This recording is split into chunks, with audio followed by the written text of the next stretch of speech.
Bills regarding the state's new Paid Family and Medical Leave Act.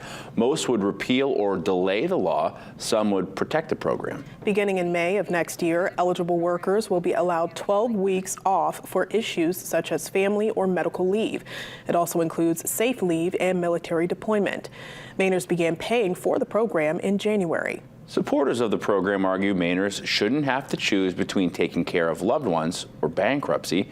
They say the law will help with certain workforce shortages and bring people to Maine. Opponents of paid family and medical leave say it's an unnecessary tax on Mainers and it could cause issues once it's officially rolled out. They're also concerned about the cost. That's one thing that I think Democrats and Republicans can agree on. If you're going to have a program, you need it to be solvent. It doesn't do any good to have, this great program and then within the first month it's failed and it's bankrupt and it's run out of money. I mean, we always talk about Social Security running out of money. So this would be the same type of thing. In other states, they've actually seen positive increase in those jobs, that people have been moving back. They also did really interesting national surveys of looking what made employees take certain jobs, and access to paid family medical leave was one of the top requirements for employees to take a job.